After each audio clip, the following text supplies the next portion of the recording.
Well, ladies and gentlemen, good evening. It's cold outside and it's good of you to come on a miserable night like this.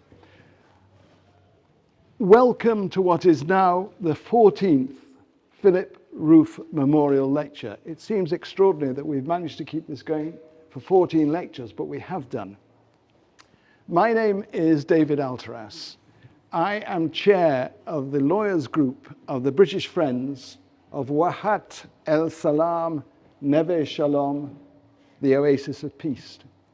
Tonight we are truly honoured to have as our guest speaker none other than Rob Rinder, barrister, author and broadcaster, who shortly in a moment will be in conversation with me. Rob is the latest in line of what has truly been eminent speakers who over the years have volunteered, and I emphasize the word volunteered, to address this charity. I can fish out. Your mic is not. It's not. No, it's not. You need to talk. I'm not close enough to it. That's better. I can pluck out a large number of names, but I want to remind you of some of the people who have spoken in the past to the charity. Last year we had Baroness Brenda Hale, and for those of you who are here will remember that what an excellent evening that was. Before that we had Professor Philippe Sands, King's Counsel as I must now call him. We have had Julia Neuberger, Simon Sharma, and Bishop Rose Hudson-Wilkin. Now, before we hear from Rob, there are one or two matters that I've got to deal with. The first is a matter of housekeeping. In case of fire, don't panic. The staff will supervise any excavation, not to mention evacuation. Next. As in previous years, I must pay fulsome tribute to our generous sponsors, Mishcon Derea. Our sincere thanks to them. This year, there is an added sponsor that we're lucky enough to have, and that is Jewish News. And I know that later on, you will be hearing a short address from a representative of Jewish News. Next, closer on. Thank you. Next, it's appropriate that I say something about the person in whose memory these lectures are given. That is to say, Philip Rueff. Philip was a criminal barrister who I first met when he and I were sitting as recorders in that illustrious court, Luton Crown Court. I was worried about a sentence and I went next door to speak to Philip about it. And the conversation then turned to the village, of which he was an enthusiastic supporter. At the time, he was the chair of the legal group. He persuaded me to join his committee. His untimely death in the autumn of 2009 really robbed us of his invaluable counsel. It's true to say we still miss him a lot. Finally, ladies and gentlemen, I need to say something about the village. To those of you who know nothing about it, but to those of you who do know something about it, I shall still address you. You may agree with me that the news from Gaza is universally grim and appallingly depressing.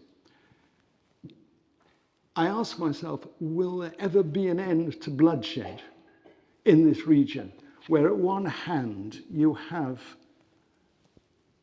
the appalling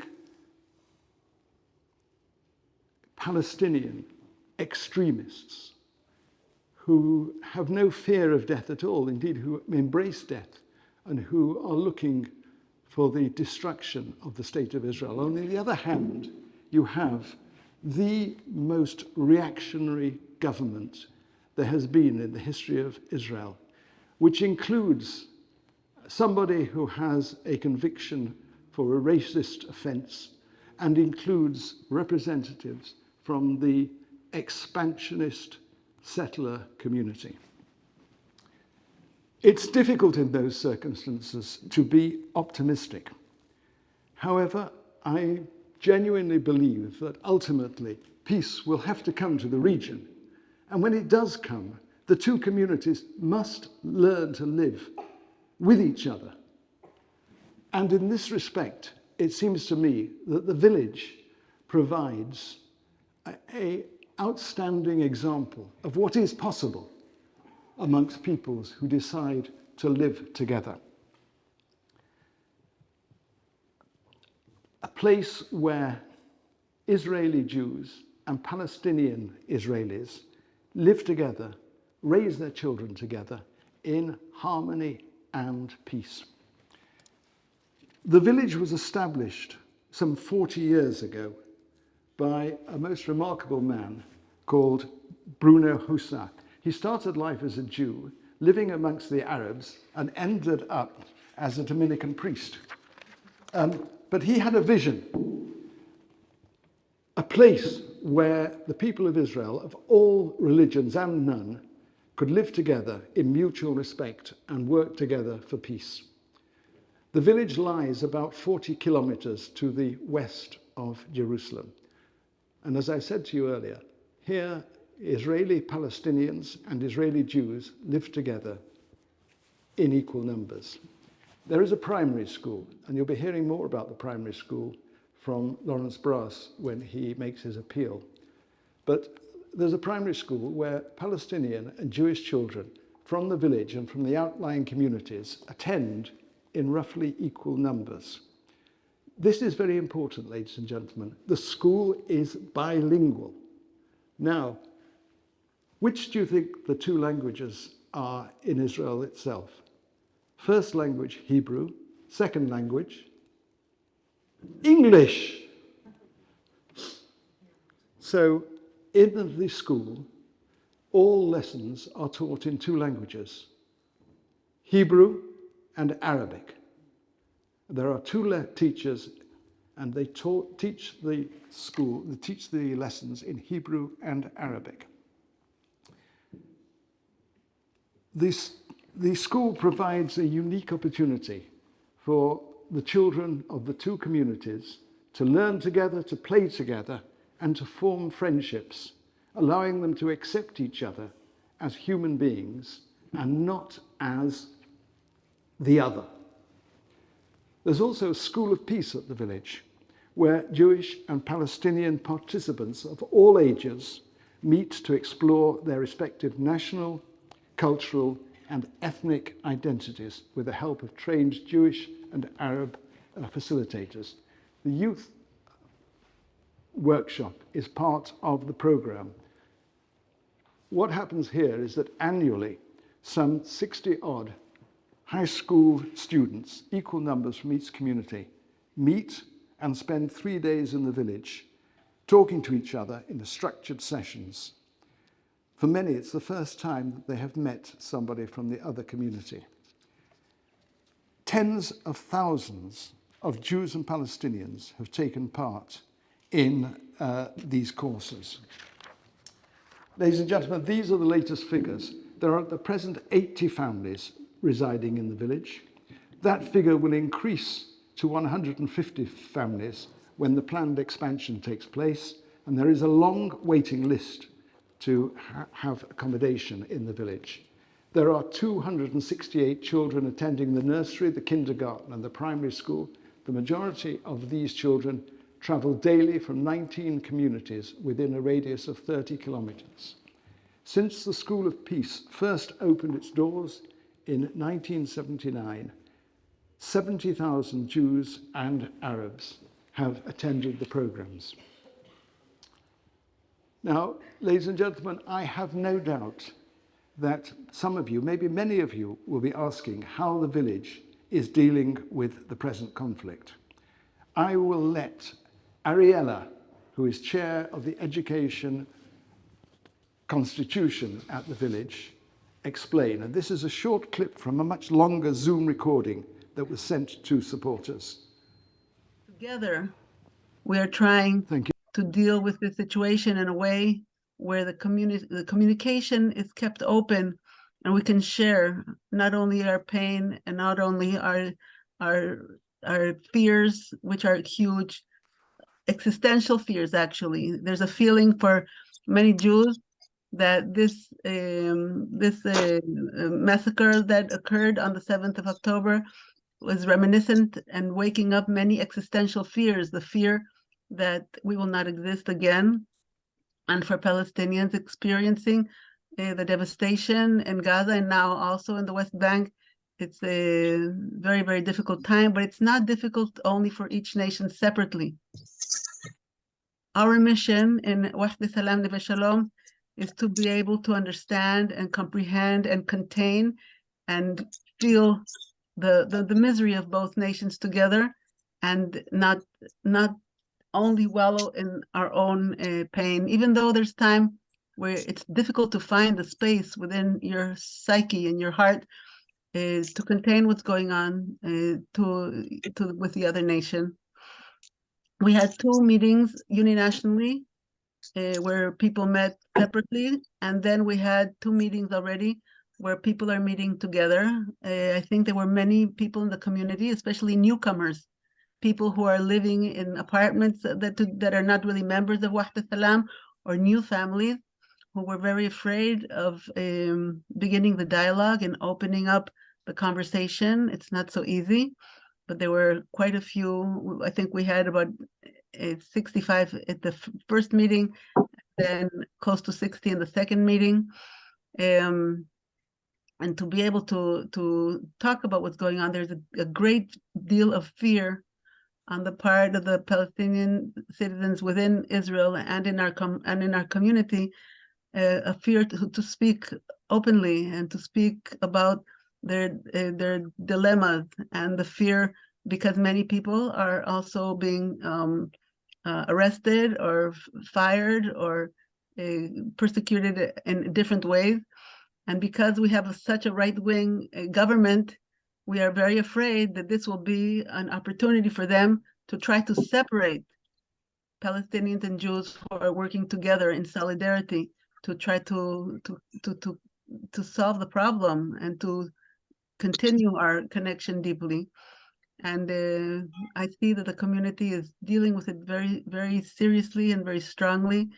And despite the pressures, able to stay in strong connection and in solidarity, and to speak openly about the fears, and also about the hopes, and also about the day-to-day life that we experience differently. We will probably come back to this discussion when Rob, in my discussions with Rob. But before I leave you, I want to tell you that a large number of foreign journalists have descended on the village. I'm told not Israeli journalists, but foreign journalists have descended on the village, and there was a Japanese team that descended on the village and spoke to 2 of the children. And I want to tell you what those children said. They were asked what they were looking for, and they said, together we want peace and an end to this war and to go back to normal. And the Japanese interlocutor asked them what their solution would be. And one of the children said, we know there are bad people in this war, and there are good people, and the good people are bigger. And I think that the aeroplanes that bombed Gaza should do a different job. They should go to Gaza and bring back the innocent kids to our village, to give them a space. And I believe that if every Palestinian kid and every Jewish kid had a home and a playground and a school like this, we would be fine. Who would disagree with that? Now I'm going to have some conversation with Rob Rinder, our invited guest. Thank you, ladies and gentlemen. Well, Rob, the title of this talk is A Holy Land for Us All. But before we get there, would you like to tell us something about your heritage, your family background, and your early ambitions? Can you hear me, or is it not very well? Sorry. Can I take this out? Shall I start again? I've just asked Rob if he would tell us something about his heritage, family background, and early ambitions. Firstly, yes, I will, David, but I think we should probably explain a little bit about why we've decided to speak to one another as opposed to a traditional lecture. And it struck me more than any other moment in the history of the state of Israel and the crisis that has befallen that part of our shared earth, that we should have a conversation with one another. There's plenty of people with opinions who will talk at you, but it mattered and continues to matter now more than ever to demonstrate that you can ask questions and I can answer them. And I will come to your question, I assure you, my lord. Oh, I think your honour as a recorder. Ladies and gentlemen, the title, as you'll see, is How Stories of Humanity Change How We Hear and Move Us Towards Peace. I spent some time curating a lecture, and then the 7th of October happened. And I want to thank each and every one of you for being alongside me and each other tonight. It's a difficult question to ask what we're doing here. Are we unrealistic? That's a kind way, a euphemism. Are we appeasers? Are we doing something which isn't just dangerous, but undermines the security and the long-term mission of the state of Israel by virtue of our shared and enduring belief in peace? And I'm certain, not just certain, that we're not. I think it's part of our ongoing sacred requirement to hold on to the fundamental, as we would say, neshama, the soul of state of Israel in its inception, for hatikva, for hope. That's what will make Israel endure. That's how we share the necessity of the state through the prism of the light of hope. And the reason for this title of this lecture tonight, How Stories of Humanity Change How We Hear and Move Towards Peace, is because of this. And it's in answer to you asking me about my personal story. Is that one of the things that I have come to learn, just returned from the border of Gaza, Israel, and having made lots of work in various different parts of the world, is that increasingly the way people have communicated, not just this war, but others, has moved from the logical hemisphere of the brain into the emotional cortex where identity sits. And consequently, it's no longer possible to have a conversation where you and I may disagree with one another, but start from the fundamental first principle that you as a human being are a person of good faith, of decency, that comes from a background where there's a possibility that despite disagreement, you may have the immutable capacity to come to not a compromise, but a conclusion that the two of you can tolerate and move beyond that. And that's been malignantly exacerbated by social media in a way which we will come on to discuss in due course.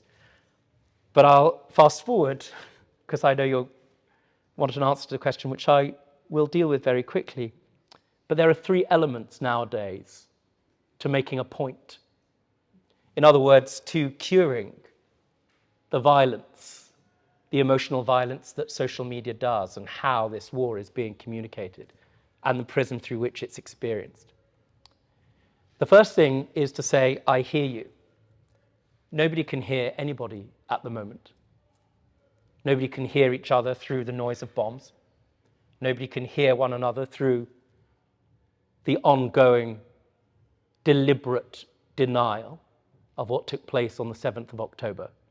It's not possible to hear against a backdrop of that wicked noise. The second thing is, and there are facts. That used to be something that as lawyers, that as human beings, we could agree on. That's disappeared into the ether beyond the moral horizon. In the 21st century, that second element of making a good point no longer applies. We're now not just at a moment of competing values, but of competing facts. That consequently doesn't move me into a situation where I can make a good point. I can persuade you I am a person of goodwill. 3 elements. I hear you, can't hear you. There are facts. I dispute your facts. There are different facts. So what's the third element? What still survives? And the answer to that question is a third and most sacred element of all, which is, let me tell you a story. Who are you? Who's your parent? What loves do you have? What passions? What's your history? What makes you despair, cry? And above all else, what Oasis of Peace has the limitless capacity for each and every one of us to demonstrate, and we come back. The idea that hope is not ephemeral. It's not something that's just shared amongst people of the left.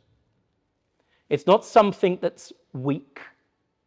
It's provable. So, in the last few weeks, when people have come to me and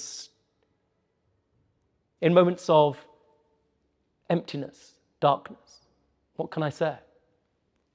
People who have a totally different view of what is taking place, to say the very least, who express themselves even in ways which I consider to be not just intolerable, but on any view, anti-Semitic. Where can I meet that person? How am I able to have a conversation where I see that person as a person of goodwill in order best for us to start the process of moving forward? I can't hear you, he can't hear me. We disagree, even perhaps on the facts. But I can say to him, do you know, there's a village. And in that village, Palestinians and Israelis live alongside one another. They have a shared fate. They have shared loves.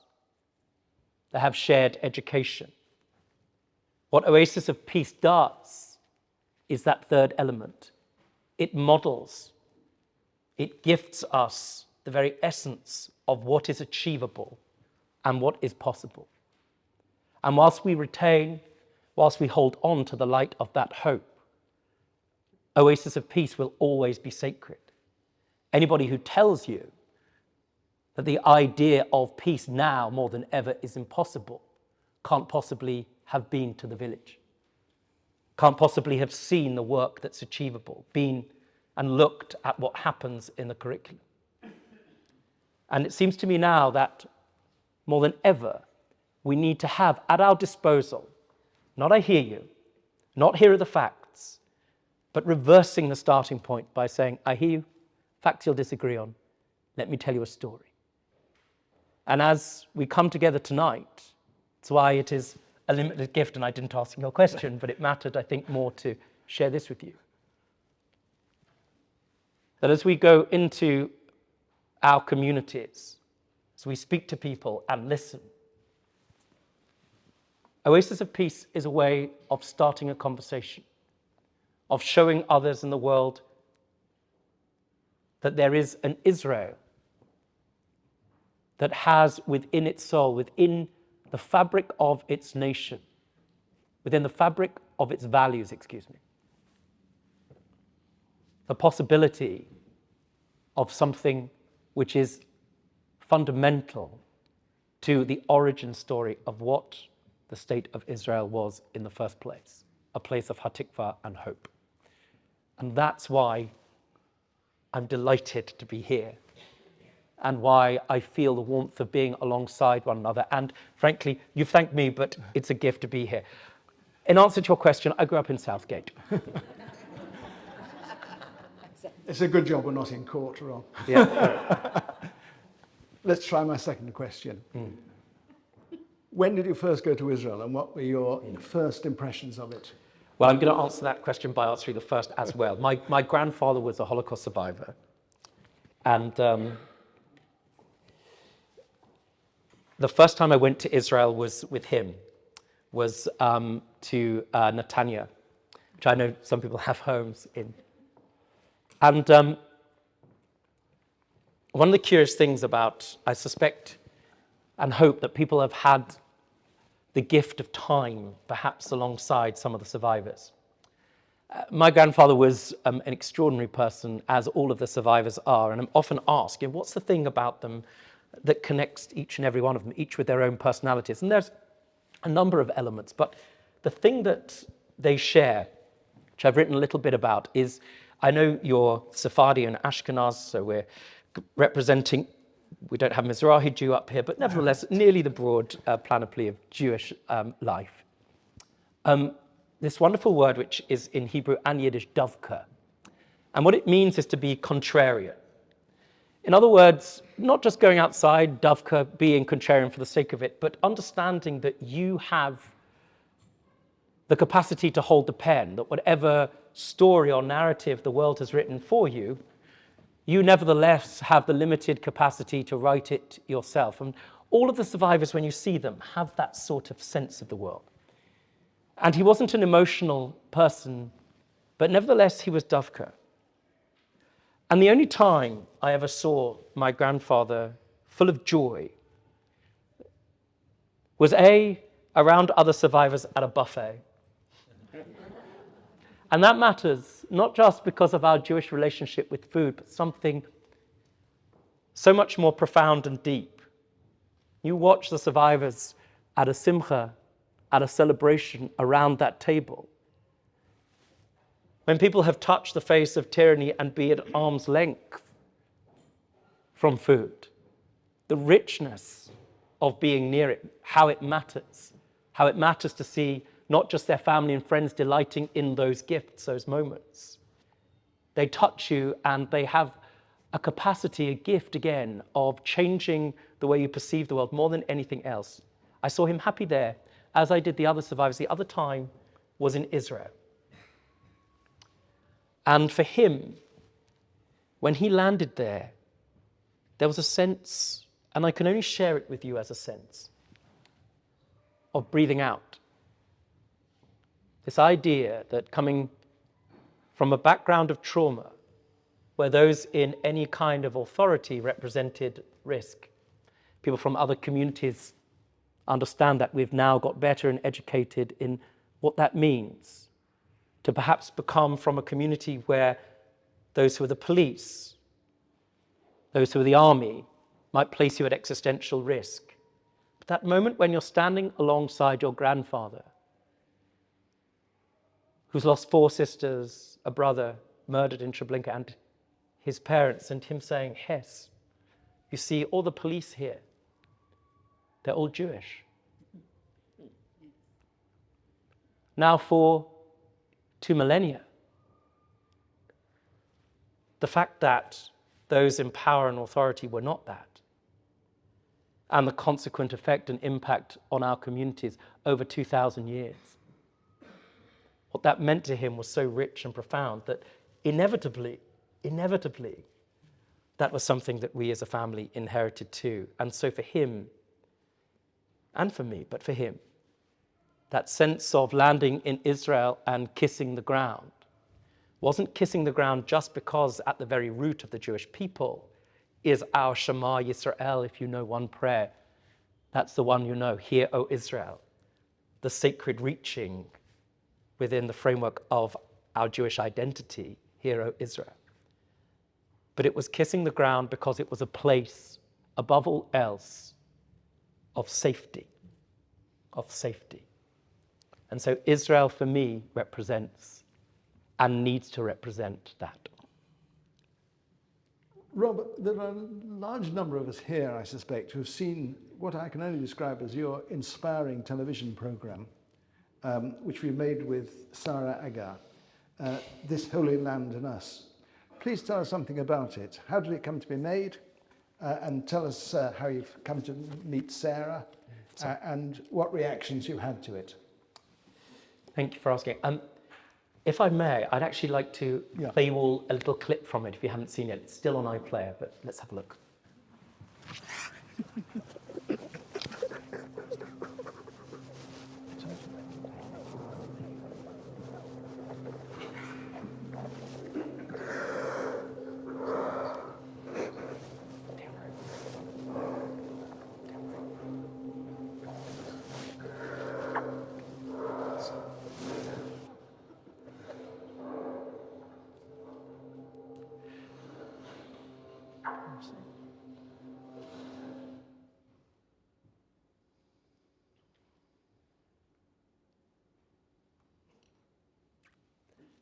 It was silent there for a reason.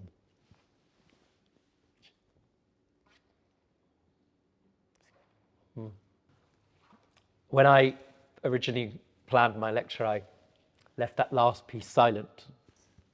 And I was going to ask, rhetorically, I should be clear, I know it's a Jewish audience mainly, and people would have commented, I was going to ask what you thought was said in that encounter between Shireen and her aunt. I'd made a program which I think some of you may have seen called The Holocaust, My Family and Me, which is now, I feel enormously blessed by, taught in schools across the country. And it's precisely coming full circle back to what I was saying before about how best we communicate that narrative of the Shoah. And often, too often, we'll come to this, people talk about the Holocaust and they'll come up to me and they'll say, I've been to Auschwitz, and I will tell them, I think it's important you've been, and I hope you had an experience that's affected you and you'll go into the world changed. Good. But that's the end of the story. It's not the beginning. The beginning is what matters, the human stories. And so, using the same grammar, the BBC, and I say that because the BBC evinces, self-evidently now more than ever, deeply painful reactions across communities. But this is an example, and an essential one at that, where the BBC really worked. Where after putting it to them that we needed to have a moment, a program, where we learned something, 6 stories, intertwined alongside one another. The origin story of the State of Israel, from those who have been there from the beginning. And by from the beginning, you referred, I think, earlier to having Simon Sebag Montefiore here, and also, well, there is at the moment, as people will be aware, a calumny. Sorry? Philippe.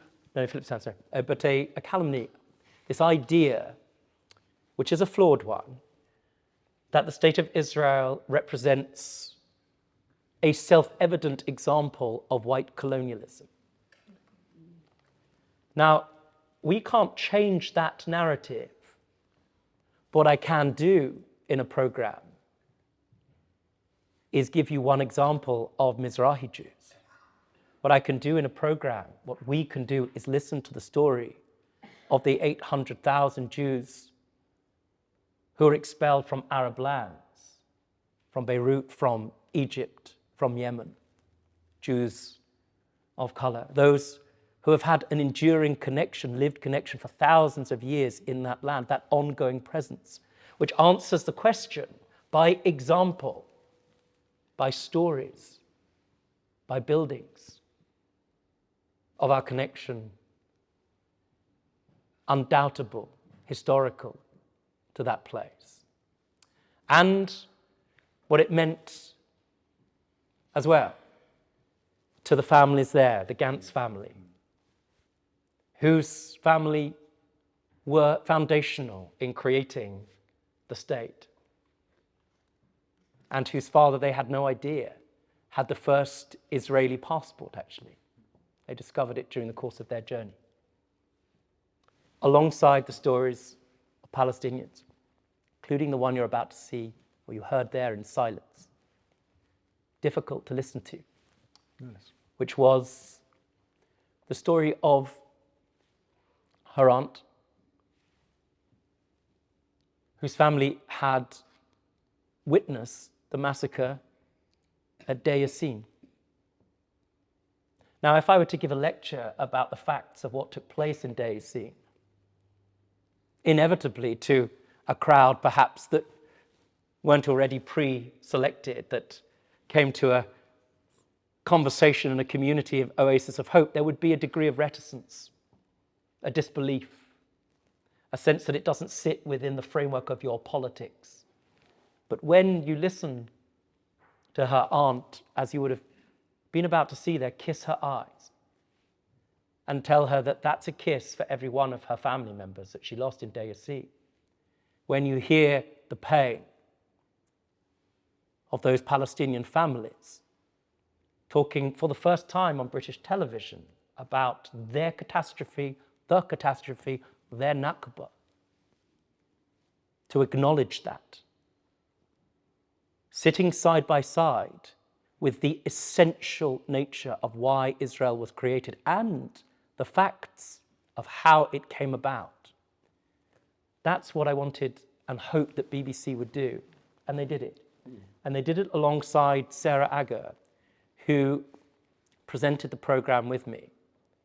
Now, the interesting thing I have to say was that when I did it, imperfect though it is, inevitably, because we could only choose 3 stories, I was met by and large with open minds, kindness. To go into the light for a second, we always need light and shade. I should tell you, I was filming one of the amazing hotels up in the North Pole somewhere.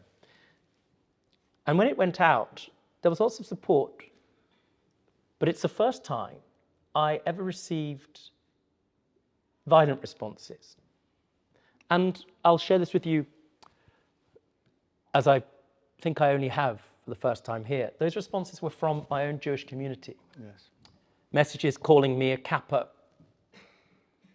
Just to be clear what that means, and I'm confident all of you will know those who complied and were complicit for all sorts of reasons during the course of the Shoah.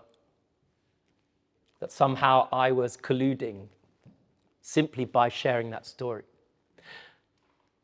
But on the same night, I received a message from a very, very close family friend who's a Yemeni Jew and who had served in the IDF. And his English, even after many, many years, over 50 years in this country, wasn't sufficient to share it, so I'm sure she won't mind me telling the story. My auntie had written it for him. And she said to me, I want you to know that your uncle had watched this in tears, saying it should never have happened. An acknowledgement, a moment. And Sarah, as well, was very difficult to find, because who do you find in the Palestinian communities in this country who's able, bearing in mind the existential risk, the risk to yourself, simply by enabling your story and the story of the Nakba to be platformed alongside the Jewish narrative, bearing in mind that risk, she chose to be alongside me too. And I don't know whether it had any impact, but what I do know is I wanted one thing from it and nothing else. And the BBC, I suspect, wanted one thing from it and nothing else. best summarized by the thing I'm perhaps most proud of, David, which is that The Guardian gave it 5 stars. Now, of course, I'm delighted by that. But the Jewish Chronicle, hello, Jewish News, Jewish Chronicle 2 said this is how to do impartiality. Yes, it's an imperfect symphony. But all we want, bearing in mind, especially now, we're not going to change people's minds. Whilst the noise and the fog of war is happening, there is no clarity. But as people walked away having heard those stories, there are facts in the program, let me tell you a story. They walk away from that program saying, it's complicated. It's complicated. And this conflict and the story of the state of Israel and the story of the Palestinian experience and the story of Jewish Arabs is now more than ever presented to us through mindless memes on Twitter. And that is the most violent thing of all. Someone once said, a great filmmaker, that tyranny is the deliberate removal of nuance. Well, we now live at a moment of the most appalling, devastating, and potentially humanly threatening absence of nuance. And so what can we do with that program? And what the BBC, I give them full credit for, was to platform that, to say, you think you know the story, here's an opportunity to hear all sides, and to walk away saying, I don't know, it's complicated. And we're not going to change the minds of people here, but those that would attend marches, let's say, to exclaim from the river to the sea, might at least understand the story of those who created that land in the first place. Yes, Rob, and many of those who make those, who chant that from the river to the sea, have no idea which river they're talking about or which sea they're supposed to be going to. Let's go on now to the village itself. I know you haven't been there, but you've read a lot about it, you've heard a lot about it. Can we just see the two young ladies, the two young women from... العميل بشنو؟ انه تعرفوا انه السلام رح يفوز وديروا بالكم حالكم. כאילו, פשוט לא לשפוט מישהו לפני שאתה באמת יודע מה הולך שם ומה הסיפור, או לא לשפוט מישהו לפי מי שהוא. לא, כאילו, לפי מה שהוא. בדיוק, כן. פשוט להכיר אותו קודם לפני שכועסים עליו. انه بلي انه ما نفكرش حدا اشي قبل ما نتعرف عليه، بس عشان اللغة اللي بحكيها او من شكله نفهم مين هو قبل، وبعدين بس نقرر اذا بدنا نحكمه ولا لا. يعني احسن من الاول ما نحكمش بس. وعلى تمخام وتعملوا شكل بسوي بسنة. اذا بتآمنوا بالسلام وبتآمنوا انه كل شيء رح يخلص، اي شيء انتم بدكم اياه بنفع يصير، وديروا بالوا على حالكم.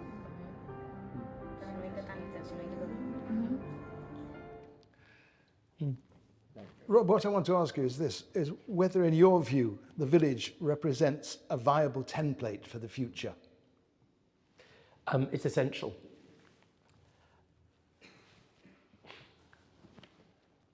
You can have a state of Israel, a Jewish state, but it's impossible unless its values are good. Two people can be in a marriage. I went to a lecture not long ago by a marriage counselor who deals in mediation, but also, interestingly now, in global conflict resolution. It's fascinating how she applies her background. Quite understandable, actually. It is. But that's the essential thing. And the thing that, having come back from the Israel-Gaza border, that I'm most struck by and most profoundly moved by watching those two young learners learning alongside one another. That no marriage can endure, even where you have two personalities that might be completely opposite from one another, unless you share values, unless you share a sense of the world that coincides. In other words, in a more simplistic term, unless you can coexist in the same film. You may have wildly different views about things, but what's your idea about decency? What's your idea about how you cope with money? What's your idea about what a society looks like? Values. That's what we need. And what Oasis of Peace demonstrates is that, just to be clear, no person is born wanting to be a Hamas terrorist.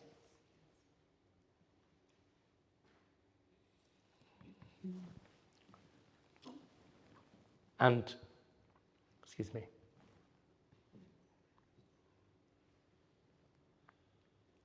a few weeks ago, I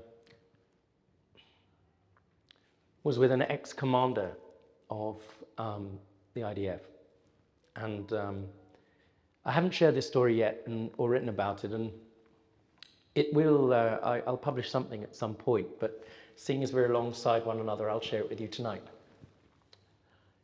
His name is Ofer, and he was a commander in one of the special forces in the IDF. He's an older guy, and he volunteered every weekend, probably more actually, at Mogen David Adom, at the Israeli ambulance service. And he lives in Sderot.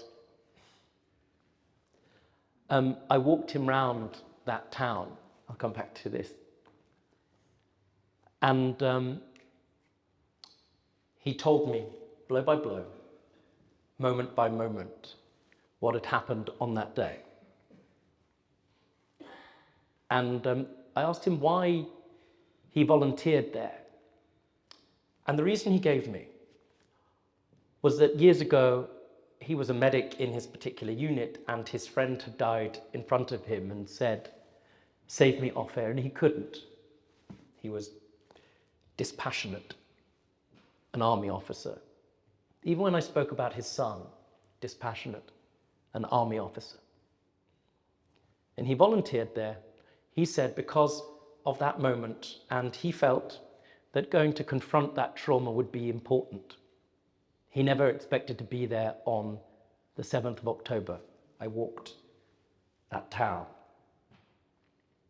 He described impeccably what took place, because I was subsequently given the CCTV, which is too horrifying to describe here.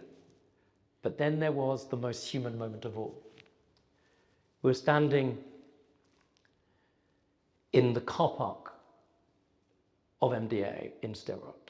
And I said, "What happened here?" And he said, "This is where I was washing the blood on the stretchers. Too many, I continue to wash the blood," he said. It's a man with absolute army-like thinking. He lay down on the floor because he told me it took 3 seconds for somebody with a gun best to get you in your eye line. He saved 2 people. Couldn't have been more clear about what he needed to do against what was taking place. More clear. And yet there we were, standing in the forecourt as he was telling me that story. And then, in that moment, I asked him, what was it like to be here? And as he was washing those stretchers, he said, "It was fine until they brought in the paratroopers." That was the unit he served in. That was the boy he couldn't save, his best friend. And then at that moment, he sobbed. 2 days later, he sent me an apology, and we had our conversation, and I asked him, well, why did you volunteer? What's the purpose of it? He said, because we save lives, because we're here for hope. And knowing I was coming here tonight, knowing, in fact, I'd see something similar to this, although I hadn't yet. What's the key to the future here? He says there is no future unless we can teach people to share values. There is no future, none.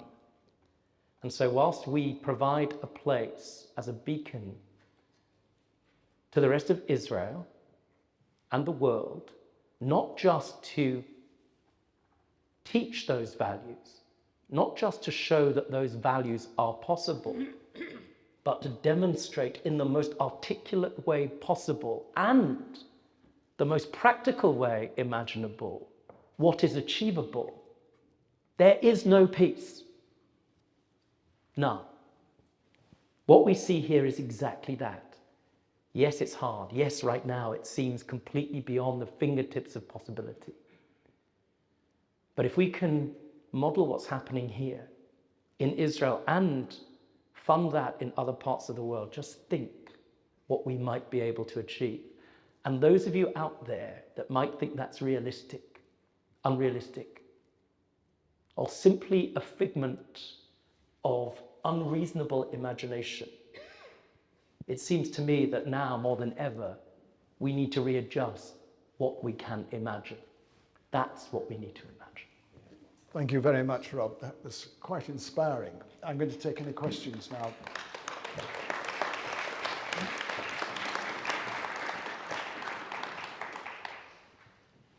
I will take questions now. Anybody have any questions for Rob? Over here. There's a question over here. Have we got a mic? Yeah.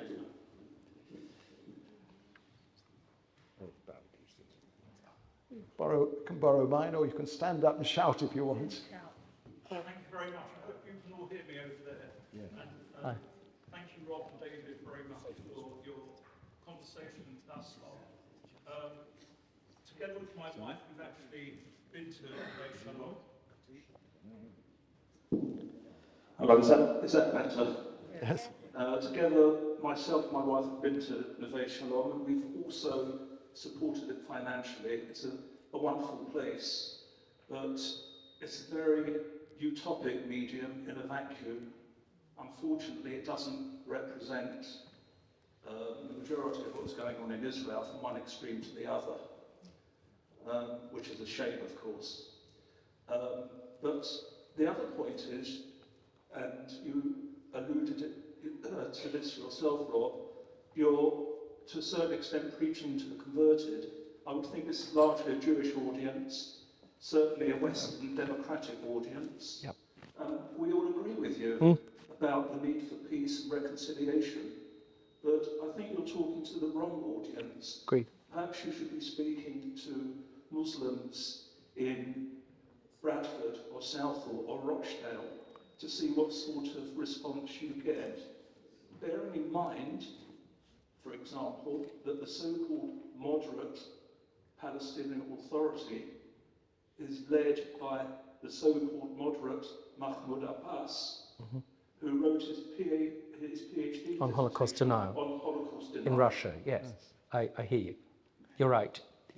Let me qualify what you say. By acknowledging your rightness, what I'm referring to very specifically, so it can't be taken out of context, is yes, I'm speaking to a community clearly who are with me. And that's enormously painful. And the truth of the matter is, and we should share this, I wanted tonight to be in conversation with one of the Arab trustees of Oasis of Peace. And for reasons, some of which were perhaps unconnected to what's taking place, that wasn't possible. But you're right, and that was the purpose of the program.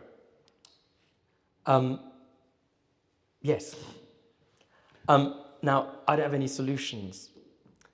Safe to say that there are three elements to it, which are, firstly, when you're talking about the West Bank, there is no quality, can't think of a better word, Palestinian leadership. That's to be sure. And here's the other thing. When you listen and hear Palestinians, they'll tell you precisely the same thing. When you enter politics, well, when you leave politics richer than when you go into it, you're corrupt. Palestinian people have been led by corrupt leadership for generations. And that's not something that's curable by the Israelis. But some of you may have been alongside me at the marches on Sunday last. Some of you may have heard what's happening in Iran, for instance, those who marched alongside in solidarity with the Jewish people. And generationally, after a while, those two things mean the same thing, so forgive me. But don't forget how many young, educated people are there. And that after a while, there is an enduring spiritual thirst that Orwell and others, the Bible, all of our great works of human truth have somehow mirrored, Solzhenitsyn, etc. That there is a thirst for human freedom. And what people don't want to live in is tyranny.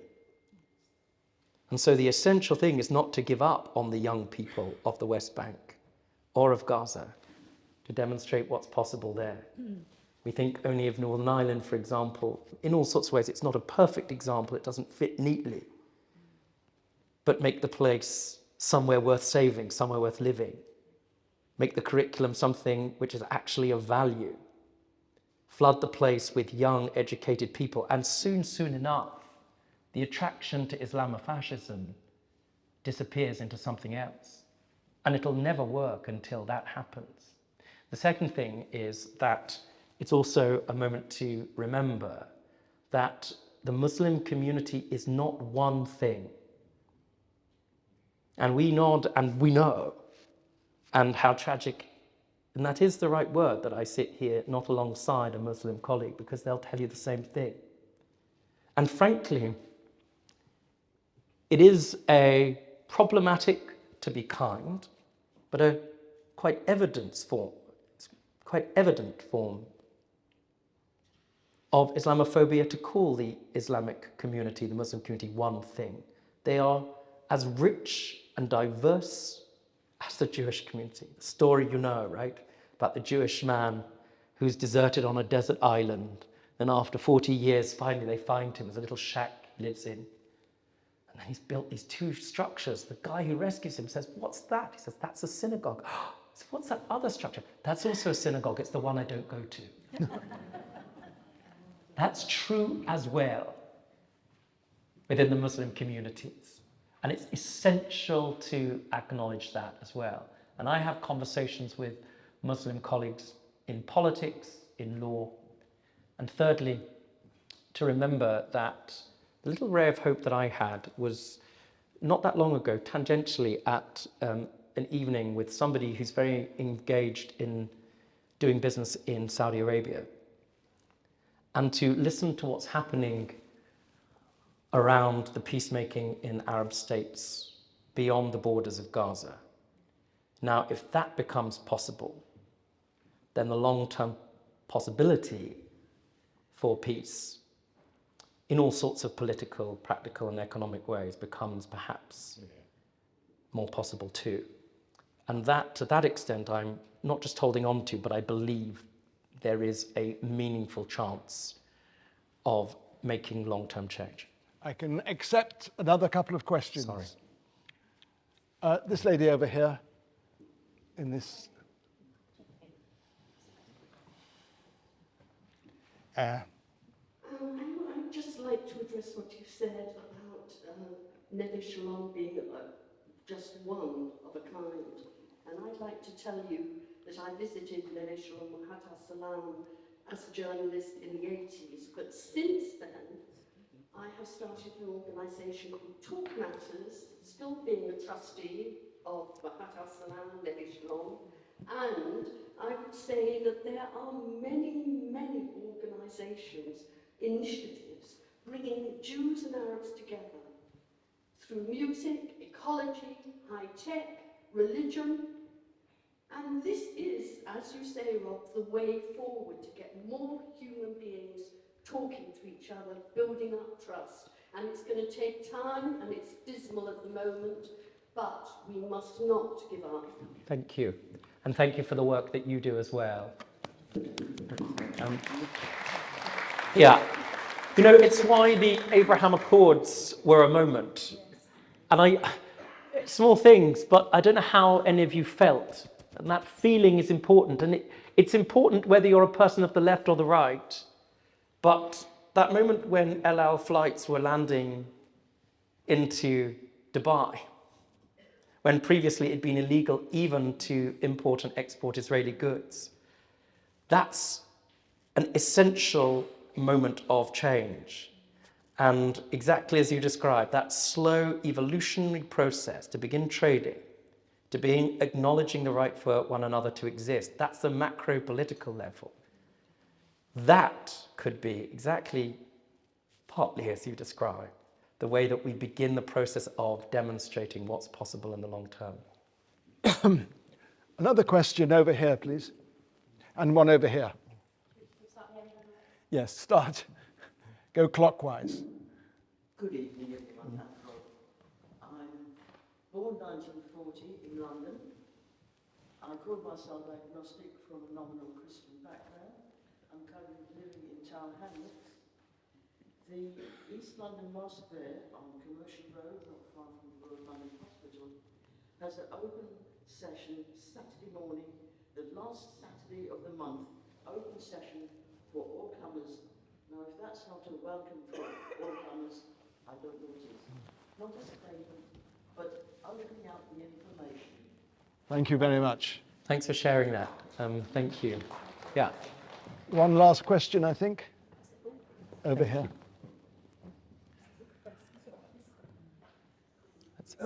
Yes, Rob, I know the village very well. My family have been connected with it for many decades. But the question I want to ask you is, do you think there was enough sufficient acknowledgement within the Jewish community of Israel Jewish extremism and their actions? And I'll give you an example. Today. Sorry, I've watched the news today, but yeah, you mean in the West Bank or you mean in general? Yes. I mean, I'll give you a very quick example, Please. if I may. I go quite a lot. Well, when I say I go quite a lot, I go with a group into the West Bank when I'm in Israel on a research basis. And one day our group met with the leaders of the Hebron settlers, who are some of the most extreme settlers, as I'm sure you know. And what they said to us is, we are working towards achieving Greater Israel. The Palestinians can stay if they're totally subservient to us. Otherwise, we are entitled to deport them. And if they refuse to go, we are entitled to kill them. There's an enormous amount of Israel-Jewish extremism. We all are very aware of Palestinian terrorism and Palestinian extremism, but do you think within the Jewish community we're sufficiently aware of that side of the things? Yes, I do. I think it's part of the unspoken. However, every single household I go to, be it whatever expression your Judaism is, from progressive to, and it's not a vertical line, it's a horizontal one, to United Synagogue, to beyond. The quiet but nevertheless loud truth is that most people will throat clear. But don't you think it would benefit if it was spoken? Yes, I do. And I think increasingly it is, as the Israeli government's becoming more extreme. And if I can, I'd like to just again, as I like to communicate with stories, something happened when I finished filming Holy Land. I'd had this really wonderful weekend in Tel Aviv, as you can imagine. You know, it's the capital of the LGBTQ world. You know, it's I got to go to parties and things, which I don't do in London. I don't know where anyone else's mind is going, but it wasn't there. It was just I got to go out and go to lovely restaurants and so on and so forth. Saw fantastic art. On the plane, coming back between the jetway and taking off, there was a delay, and I wrote to the director. And I couldn't understand why I was feeling as I was, sort of somehow empty. And like an epiphany, I immediately understood, and I ended up writing him an essay, which at some point I'll perhaps share with you. I said, I've had this incredible weekend in Tel Aviv, like an orgiastic moment. It's been Surely fantastic. Not that sense, but what I mean by that is my sister had made Aliyah and lived there. There were 3 LGBTQ guns, nurseries. I'd been to the best restaurants, clubs, etc. What's the problem? Why do I feel like this? And the answer to that, and in answer to your question, is I feel like everybody's checked out because there are parties to go to, because we've become complacent in this democracy, because there are the outward vestiges of modernity which cushion us, cushion them then, against the idea that the right was coming. And I wrote in that essay, wanting to be wrong, and I said, by the way, the right is coming, because everybody else has left the space, left the public square for the bubble of Tel Aviv, and forgotten that for this state to endure, it requires everybody, not just not to be complacent, but the social contract of Israel requires every individual to feel personally invested in what the values of that state have. And this is frightening. And then, and this is part of the ongoing tragedy of what we have now, then Netanyahu overreached.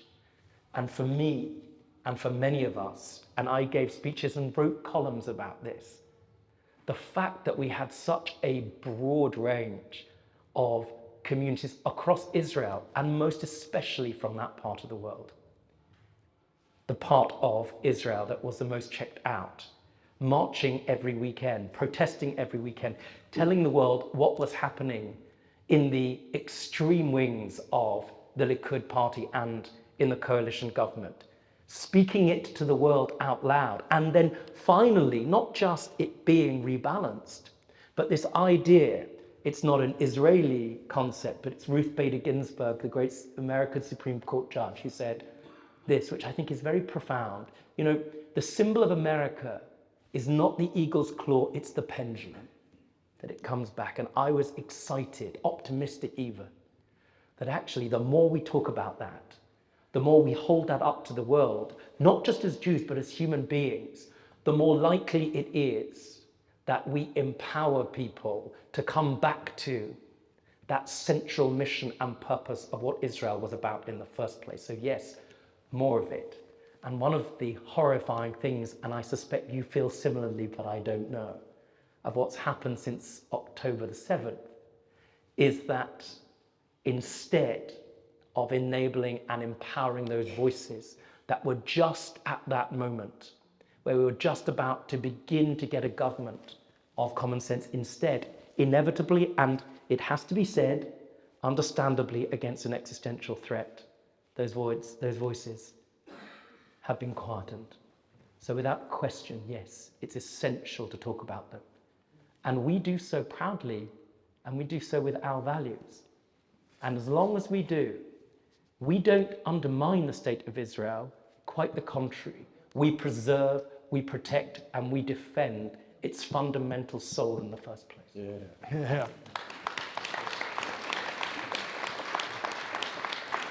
Hi, everybody. I'm Justin Cohen, the news editor and co-publisher of the Jewish News, and it's a great honour for us to be partnering on tonight's event, now of all times. I've never actually been, I have to say, to a Neve Shalom event. Tal is quite persuasive, so thank you very much for having me here. As someone who has a long-held passion for interfaith work, both in the UK and in Israel, it's amazing and inspiring to hear what's going on. I hope at some point we can cover the work of the village in closer quarters. I also just wanted to say what a huge honour it is to be sharing the bill with Rob Rinder, a real national treasure, a communal treasure, but also a great friend of the Jewish News and someone who has been, I have to say, particularly supportive of our team over the last 8 weeks. Though I have to say, for your agents, Rob, I always feel sorry for them. And it's why I offered to be your Jewish agent some weeks ago. I think you find it almost impossible to say no to your Jewish invitations. Every single week, it seems that you're on the bill somewhere. And I think at a time when your agents are trying to maximize your income and their income, they probably find that particularly frustrating. I did wonder several weeks ago whether this event would still go ahead, but it's clear that it's more important now than it's ever been. Frankly, it's too easy to say that interfaith has failed because of some of the scenes we've seen in the UK over the last few weeks. It's also far too lazy to suggest that because of the levels of anti-Semitism we've seen on the streets of the UK, undoubtedly at a higher rate than we've seen at any point in the last 80 years, that the work that so many people in the UK and in Israel are doing is a waste of time. To say that and to accept that would be a complete failure of leadership. Again, like Rob was saying, it feels like to pick on particular instances or examples of light at this time seems almost futile, but I think we do have to stress those moments of positivity. One of the most positive moments that I've had over the last 8 weeks was to receive a letter of support, of solidarity from a very senior Muslim figure in the UK. The sad thing is that because of the fears that they had for their own safety, we weren't able to publicise that, but it meant such a lot to receive. And the other thing, also drawing on what Rob said, was the Abraham Accords. You may be surprised to know that in the second or third week of the war, I was approached by a very senior figure within the UAE, someone at government level, to ask me how I was doing, but also to ask whether the team had received extra support in terms of security. That didn't come from the CST or from anyone in the UK. That came from a figure quite high up in the UAE, and that meant a lot. It's very clear to me that where the accords have been frozen, and they are deeply frozen at the moment, everyone is prepared to resume that as soon as it's possible to do so. Thank you. As I said, it's important to not lose sight of these kind of instances. It's why the work of the Oasis of Peace is so important, providing us all with the hope of what can be. Thank you very much.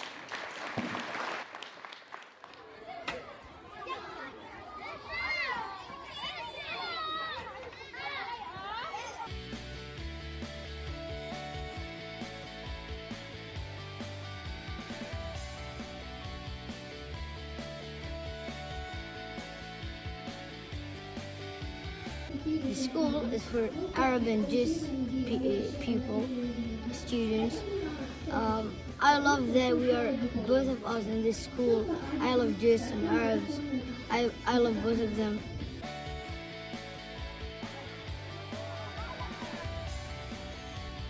First, Palestine and Israel are enemies. Like they don't like each other, and the people don't like each other. So this school made the school because they wanted the Jews and Arabs to be together.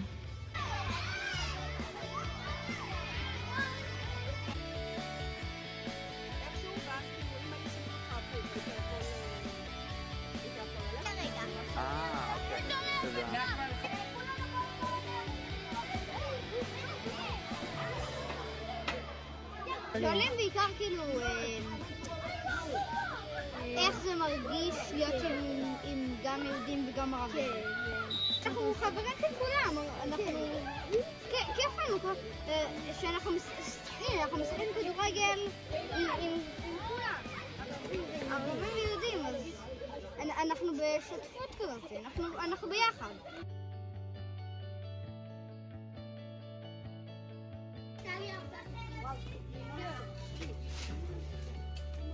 We have our difficulties, but on the other side, it's very normal. You know, when I tell people like it's half Jewish, half Arabic, they're like, oh, it's like you have a lot of conflicts and stuff. And I was like, no, actually we don't. It's actually like a normal class. the most important thing, we want to show them that we want to show them that we are the same.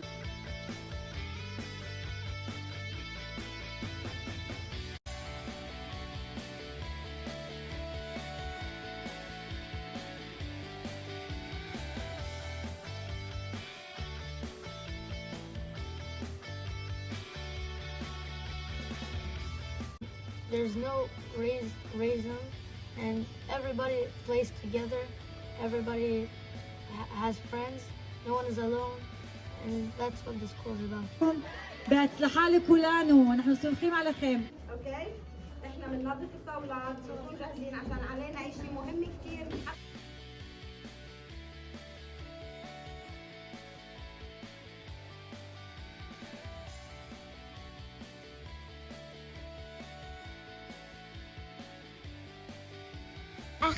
הכי מעניין זה ללמוד את שלוש השפות ביחד, אנגלית, עברית וערבית.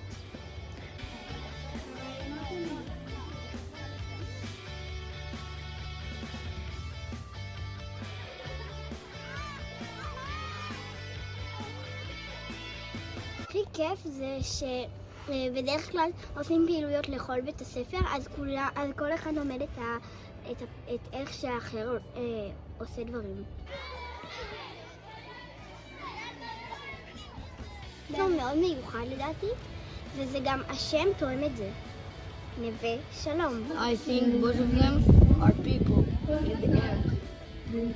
I don't say he is Jewish, he is Arab. I say your name.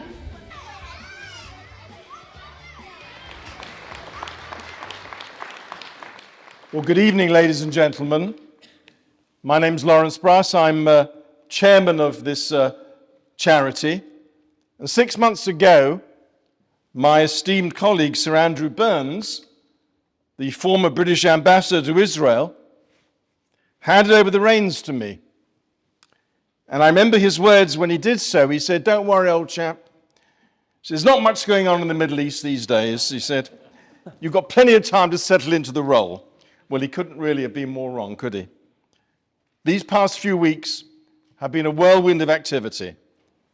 I've done my best to keep our flag flying with the press, broadcasters, social media, politicians, and diplomats. But I'm going to be very honest with you. All my adult life, I've supported coexistence between Jews and Arabs.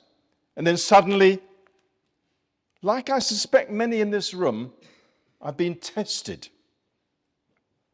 I've been asking myself, is it all worthwhile? And I've been struck by the tragic irony that so many of those that were killed or kidnapped on the 7th of October were actually advocates of exactly the sort of society that I and many of you have worked for, the sort of society that your wonderful program, Rob, envisaged would happen one day. And I've thought a lot about a Canadian lady I met a year ago in the village. We had lunch together. Her name was Vivian Silva.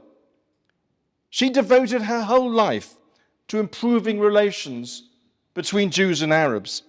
She even drove sick Palestinians from Gaza to Israeli hospitals. She was one of the first victims of the 7th of October. And her son wrote that her life will be avenged by peace. That would, he said, be a true testament to her legacy. And equally, my friend Sama, that many of you know, the Sama from our village, she wrote to me only last week. She said, despite everything, and I quote her words, "We remain steadfast in our belief that we have chosen the only way to sanity and peace." And last time I spoke to Sama, she told me through her tears that she'd been overwhelmed by the support that the village had received from around the world, from those that wanted to stand with her no matter what. And I promised her that the British friends would not be found wanting. We've had setbacks before. Many of you know that our School for Peace was the victim of not one but 2 arson attacks. But this month, the newly built structure was reopened. And even when their website was hacked a few weeks ago, they just rebuilt it all over again so their message of peaceful coexistence could continue to be spread. A few months ago, our wonderful executive director, Tal, and I were in the village together. And I said to her, Tal, do a short film showing the kids at our wonderful primary school. You've just been watching it. And it's not a fancy PR spiel. This was Tal with her own humble camera, made that great film. And yeah, I agree. And I think that film encapsulated everything that I wanted to tell you about our school. I don't need to say any more, and about the village. You can't really add anything to those children's voices, which I'm sure you'll agree are more relevant now than ever. Remember the words in that film of young Natan. He said, and I quote his words to you again, Israeli and Palestinians are supposed to be enemies, he said, and not to like each other. So they made this school because they wanted Jews and Arabs to be together. And what about the words of Muhammad, also in the film? I love that there are both Jews and Arabs at this school. People ask me, how is it for us to be together? I tell them, we're all friends. That's what this school is all about. And indeed, I must, in response to one of the questioners at the beginning, we do, sir, talk to Muslim groups. We have Muslims on our board of trustees, including the wonderful Ghanim Nuzayba, who has now recently become chairman of Muslims Against Anti-Semitism, based on what he learnt sitting around our board table. In the 56 days since one of the darkest days in Israel's history, Never Shalom Wahat al-Salam is still pursuing its agenda. Our village primary school, which you've seen on that movie, has resumed lessons, and it's more determined than ever to teach the children that there is a better solution. Yes, we've had to buy new security cameras. We've had to employ guards around the perimeter to protect them, not just, by the way, from potential terrorists and arsonists, but from extremists. As David said, from both sides. You just don't know. We're not popular with either side because they resent the idea that we show a different way forward. The schools had to buy a whole series of new textbooks, uniquely, by the way, half in Arabic, half in Hebrew. The only school, I think, or perhaps one of the very few in the whole country that has books which are written in Hebrew and Arabic. We've replaced those that were destroyed in the arson attack. So money is short, but I've told the village the British Friends will do everything possible to back them at this difficult time. We simply can't let them down now of all times. So I'm asking you tonight, my friends, to support Natan and Muhammad, who you heard on the film, and the other kids you saw on that great film, and who spoke so movingly. I hope you agree that since October the 7th, what we in the village stand for is more important than ever. Let's show the village that the British Friends are right behind them, and like the kids at our school, will not be deterred.